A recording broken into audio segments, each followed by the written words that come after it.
Stop relying on spreadsheets. Spending your time manipulating data in spreadsheets and trying to execute price changes in spreadsheets is underselling the value of a pricing professional. Coffee's for closers only. So we've established my proposal is sound in principle. Now we're just haggling over price. Let's see how much we're going for in eBay. I mean, it's the same as Dunkin' Donuts. Costs 15 times the price.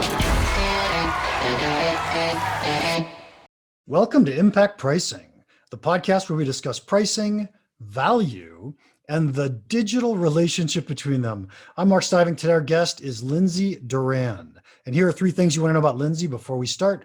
She is the CMO at Zilliant. I cannot wait to ask her what Zilliant really does. She was a top performing sales director there for 3 years. So we're going to learn more and more about how we sell. And then the most fascinating thing, not only was she an intern for the Pittsburgh Steelers, she once sat next to Mean Joe Green on an airplane, and he probably took up her seat too. Welcome, Lindsay.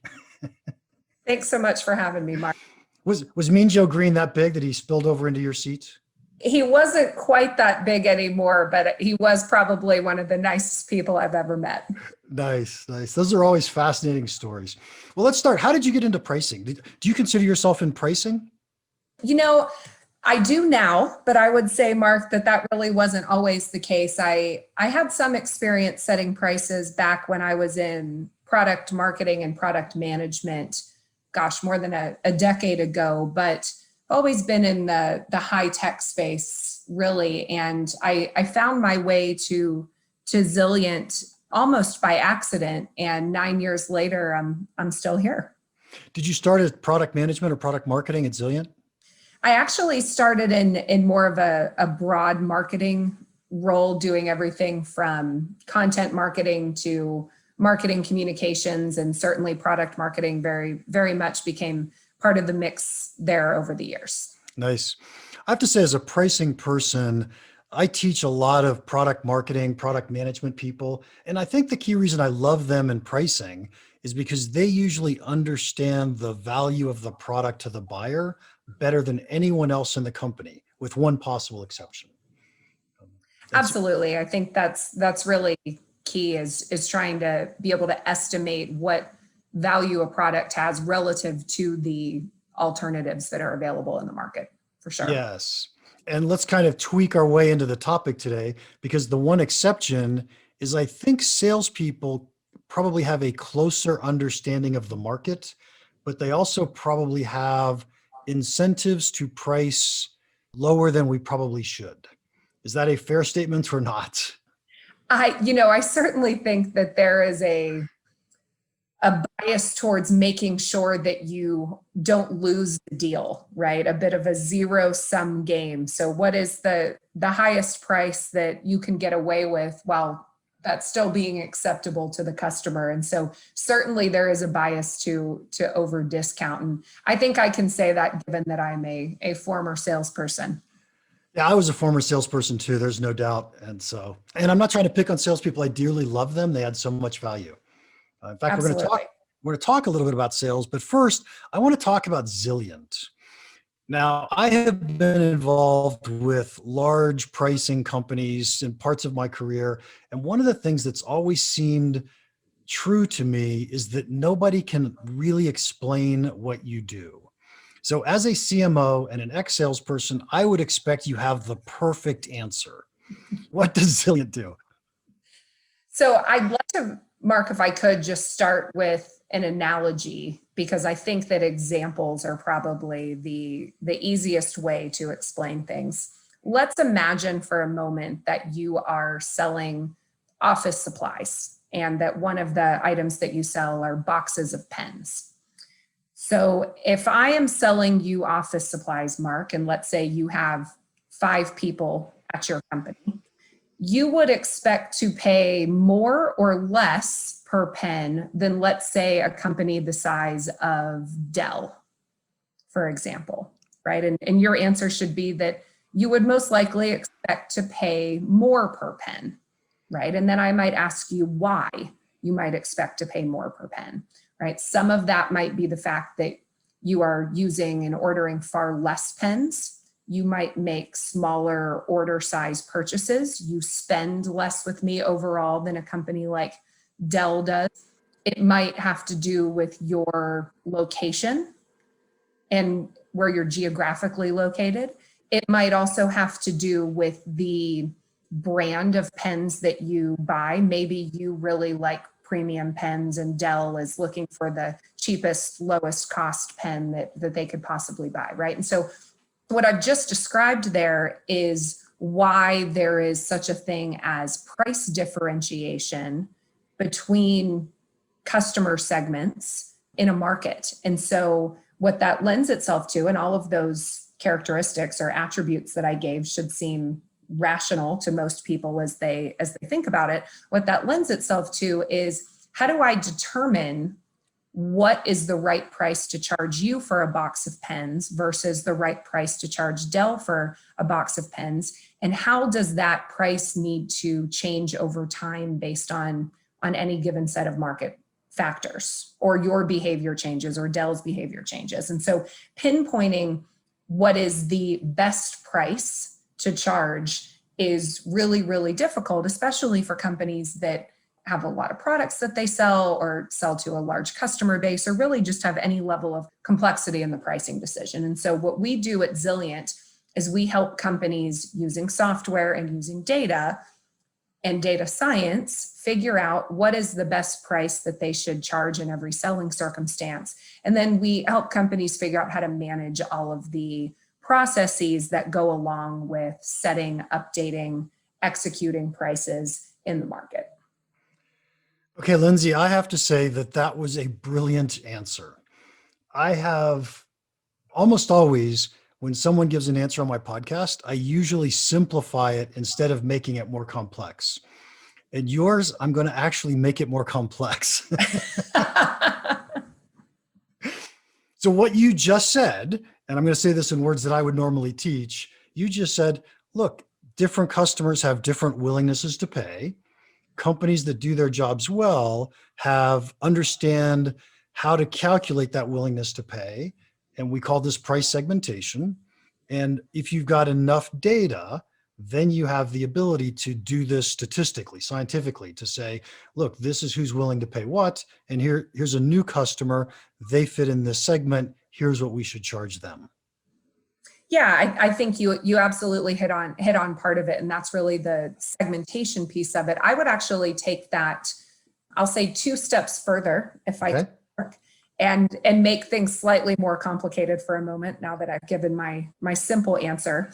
And you mentioned willingness to pay, and certainly that can be inferred from a segmentation structure, right? Which segments look more or less sensitive, looking at the skewness of the distribution of prices within the segment, to go back to statistics here for a moment. But one of the things that is unique to Zilliant that we've been doing for many, many years now, since longer than I've been with the company, is we actually are able to, in a B2B context, using win-only data, if that's the only data available, but certainly that has been the case for many of our customers for many years, we're able to measure a price elasticity value for every one of those segments, so that we are able to then compute the revenue maximizing and the profit maximizing price for every single micro segment of the business, and even take that all the way down to a customer specific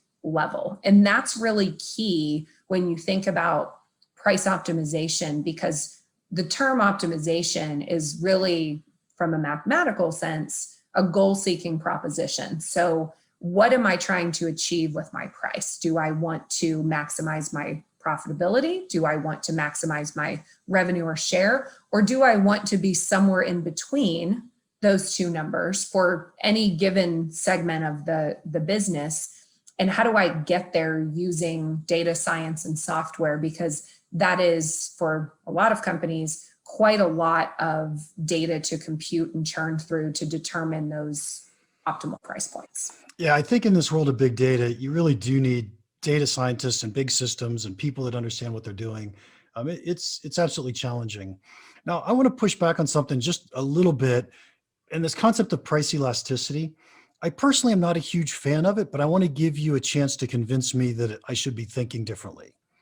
And the Sure. reason I'm not a fan is because I think price elasticity makes a lot of sense for industries or even for products where there's no competition.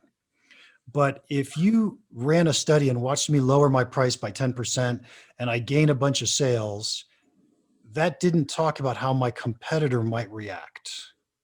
I hear this question a lot, Mark. So a couple things on that. One, when we talk about price elasticity in a B2B context, we aren't necessarily meaning it in the same way that you might look at it in a B2C context. So let me go back to my office supplies example for a moment. So just because I lower my price on toner doesn't automatically mean that you as a customer need to buy more toner, right? You still have a finite amount of toner needs. So you are right in that if I lower my price on toner and you ultimately buy more toner from me, then what actually happened in the market is that you shifted your buying behavior from my competitor over to me, right?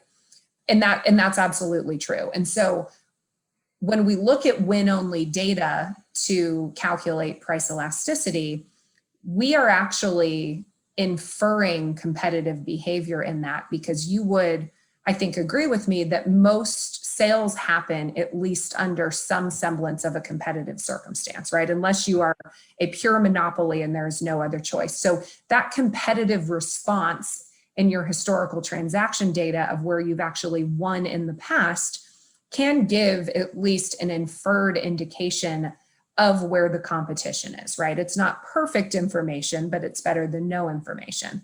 Now, for those that like to argue that price elasticity simply doesn't exist in B2B or can't be measured, I would encourage everyone to raise their prices by 50, 100, 200% and see what happens to their volume, right? There is a point at which you are past the profit maximizing price and that your volume is going to drop off and go to zero if you are too far out of market. So it can be measured. It is measured in our solution. And I think it's one of the things that has come in handy and has been a tremendous value to customers, especially during the course of the past year in this pandemic, where there's been a tendency of sales to want to lower prices because they're seeing a drop off in demand. And we've actually supplied our customers with elasticity values for every segment of their business so that they can make a data-driven argument as to, hey, it's not the fact that our prices are too high, it's just that demand has dried up, because look at the elasticity in this particular segment for this particular customer buying this particular product. Pricing decisions feel risky. How nervous are you knowing you need to raise prices? When, where, and how much should you raise prices so you don't lose customers or lower your rate of new customer acquisition? It's risky enough to make you want to put it off till next year, along with any growth. But pricing doesn't have to be such a mystery. When I work with clients as their go-to resource for pricing advice, I help them better understand the value of their products and how their buyers use price to make purchase decisions. We jointly create strategies they're confident implementing. I can do the same for you. Together, you and I apply pricing frameworks to your price increase initiatives, or your new product launches, or even moving to new pricing models like subscriptions. The best pricing decision you can make right now is to gain access to proven pricing advice. Take some risk out of your pricing. Learn more at impactpricing.com/advisor. I look forward to working with you. Okay, I'm going to go away and think about that, Lindsay. I'm not sure I 100% agree, but it was a reasonable conversation. How's that? That's fair. But we wanted to talk today, what we were going to talk about is digital transformation of sales. And I'll start off with the question I actually asked you in the pre-call, but I want everyone else to have this too. And that is, what does that mean, the digital transformation of sales? I managed to pack a lot of buzzwords in that phrase. You did. Let me unpack that a bit for you. So I think about that in a couple ways, Mark. And it's really about what this next generation of sales is going to look like. And frankly, that transformation has already started to happen and was really accelerated over the course of the past year. So first, e-commerce has been something that we've been talking about for years, right? We saw the disruption in the retail markets for that. And really in B2B, it's just started to pick up steam in the past few years. But the past year in particular has really accelerated that trend. And there are a couple of reasons for that, right? The pandemic being one, but you also have an entirely new generation of buyers and who are just used to self-service channels, right? If you and I want to go, buy a piece of furniture for our house or buy a clothing item, we don't feel the need to speak to a sales rep. We just go online and order it. We might venture into a store, but we don't require a salesperson to explain that piece of furniture to us. And so the expectation is that I should be able to order what I want to order without necessarily talking to a human. And that is very disruptive for a lot of B2B companies where they have been solely reliant on outside sales reps driving around to different customer locations and asking them what they need to order and really building that relationship sale. Part of that relationship sale specifically has to do with pricing, in that pricing used to be a filter. Salespeople used to be a filter for the prices that a company set. So pricing may not have been granular enough to present directly to a customer.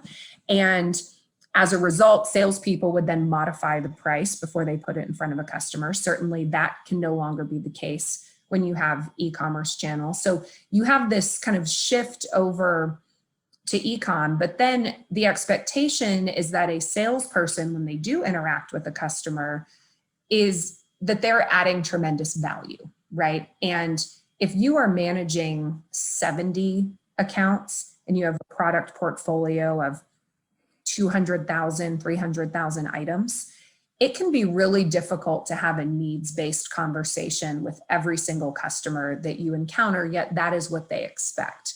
And so the days of relying on salespeople to kind of use gut instinct and intuition and knowledge to go have conversations with customers are really over. Salespeople need guidance that is informed by data science, by artificial intelligence, to help them understand which customer conversations they should prioritize, which customers they should go talk to, which products they should talk to those customers about that are going to have the highest likelihood of actually converting to a sale or growing revenue with their customer base and making their number. So I really see it on two fronts to boil it down. It's the shift to e-commerce and the need to provide salespeople with more data science-driven guidance to help them be more effective at their job and ultimately meet customer expectations. Before you started talking about the guidance to the salespeople, what was going through my mind was, okay, so why do we even have salespeople? So let me let you answer that one first. Sure. So there are many instances where technical product information or trying to discern what type of product a customer needs, it requires a human for that, right? If you think about, let's say, an industrial manufacturer that's selling, a complex configured product to an oil and gas company, right? It's much more likely that a salesperson is going to add some technical value there in determining what the customer's needs are and then configuring the right solution.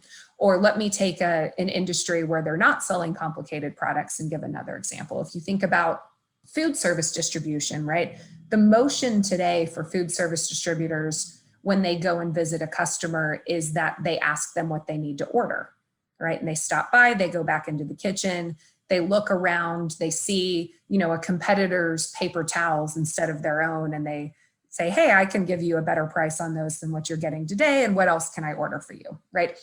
That behavior is shifting to online channels. So what is then the role of the salesperson, right?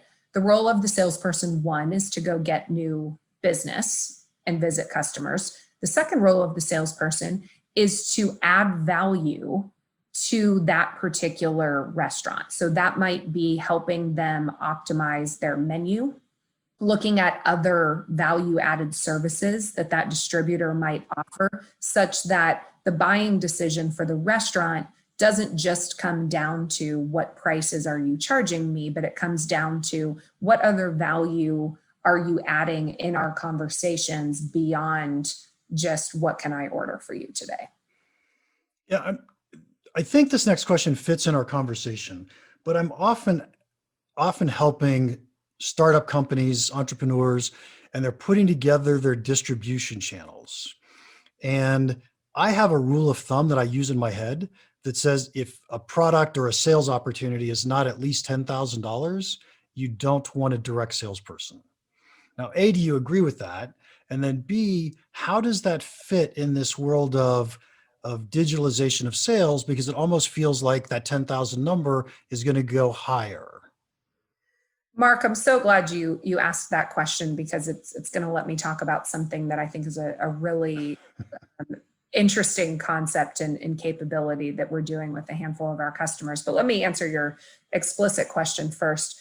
I think it depends on the industry and it depends on the company, right? Certainly having a threshold in which you are bifurcating your sales force by direct outside sellers for very large accounts, large deals, perhaps a pool of inside sales reps who are handling that mid-tier of accounts, perhaps incentivizing smaller customers to either call into a pool of customer service reps to place an order or only order through e-commerce.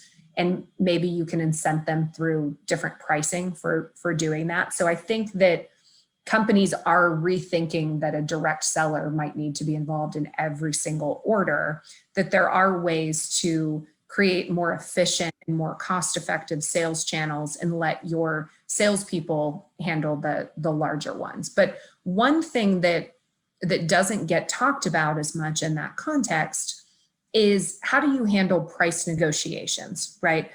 Businesses are used to the ability to go back and negotiate price. And one of the things that we do with our customers, and I'll give the example of an electrical products manufacturer, we actually enable them, and they're selling through distribution, right? So we actually enable them through their distributor self-service portal to let the distributor negotiate price with the machine, and the machine being Zilliant on the back end. So a quote is generated instantaneously for whatever the distributor has put on the bill of materials, right? And that those prices are produced by Zilliant that are highly contextual and relevant for that deal. If the distributor says, well, in order for me to win this end customer deal for this commercial building that I'm bidding on, I actually need to be at this other price point, we can automate the counter offer that goes back to that distributor. So what you're doing is you are intelligently automating negotiation with a predefined threshold and set of rules or constraints that you are comfortable with. And if it exceeds the request and you can't get the deal through that automated activity, then perhaps it goes to a deal desk team or to a sales rep. But the net effect is that you have taken that negotiation and kept it within the bounds that you're comfortable with from a profitability standpoint, and automated that and removed the human element until it gets to a level or a deal size that you prefer to have a human take a look at it. Yeah, so that makes sense to me, with one exception, and I'm sure you guys have thought of this and fixed it as well. If I were a distributor, I would always be negotiating for the lowest price I got last time, or a little bit lower than the lowest price I got last time. Sure, and it's really up to the strategy of the company, and this isn't applicable in all industries, but it's really up to the strategy of the company as to how they want to handle those thresholds and rules, and we're simply there to not tell them how to approach that, but make that work systematically so that the outcome is what they've requested. Yep, got it. And you might already have this in, and if you don't, here's a product enhancement suggestion. put in a random delay time for when you respond. 30, Interesting. 30 minutes to an hour. I will share that feedback. Well, at least it looks like it's not a machine responding. That's the only reason I say that. Absolutely. So when I asked about the why salespeople or the digitalization of sales, the second one that you pointed out was guidance for the salespeople. Mhm. And I dearly love that. I mean, I think that's brilliant. The thing that's obvious to me is cross-sell, but is Sure. there something more than just cross-sell that we'd be thinking about here? Absolutely. So we've had a solution in the market for years that does just what you described, but we've recently added a number of other what I'll call customer action types to that. And let me give you a few examples. One that we've been doing for quite a while is what we refer to as recovery. So how do you pinpoint when a customer is beginning to drop purchase volume on a given item or category? And it's to an extent that it doesn't just look like normal buying behavior, but it actually looks like they started buying from a competitor, right? You want to flag that early before the competitor gains any more of a foothold with your customer. So that's one example. Another example is when you've completely lost the business entirely with a customer, and what were those products that you lost, and is it time to go and try to win back that business? You may also want to prompt salespeople to substitute certain products with a customer. So for example, let's say you're a distributor and you have your own private label brands, but you also sell a number of national brands.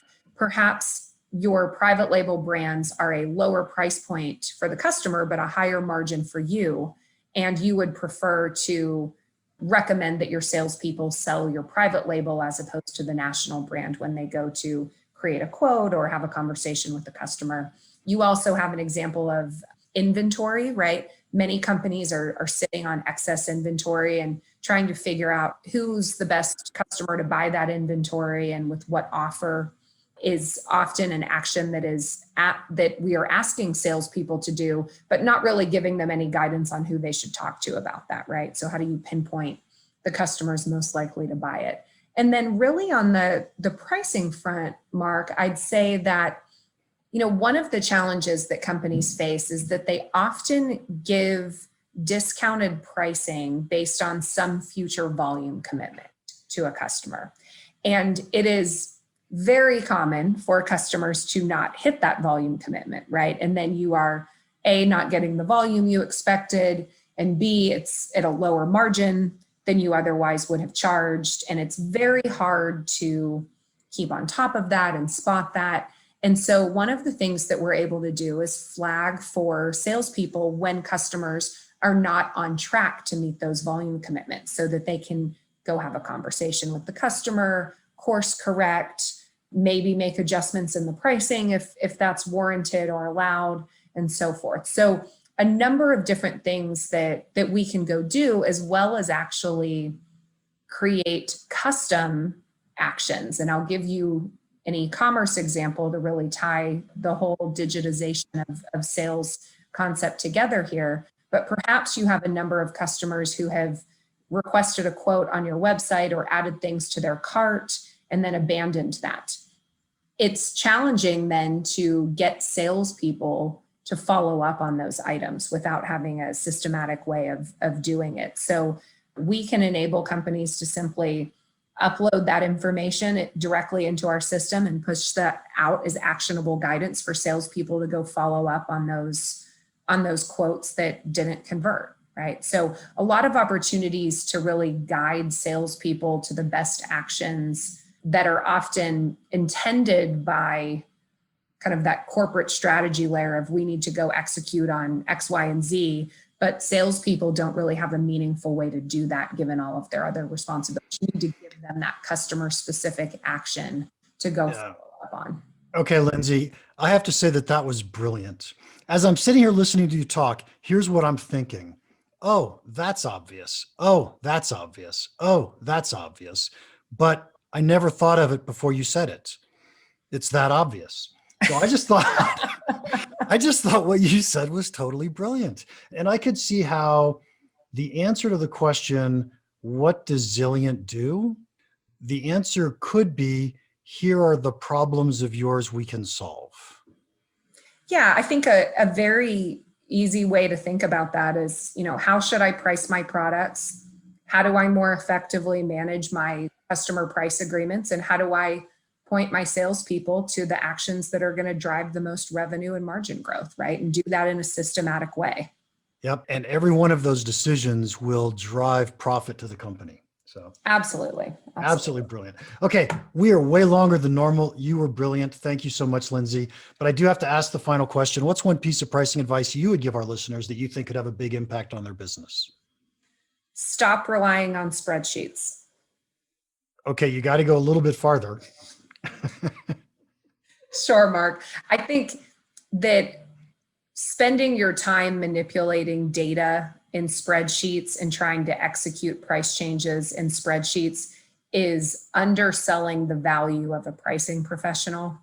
And as much as you can rely on data and technology to do some of that very heavy lift, often not value add, but critical steps, you can spend more of your time on the actual pricing strategy portion of it and figuring out the opportunities where you have the biggest areas of impact and where you need to focus your time that isn't on all of that kind of manual data manipulation that so many people get mired in.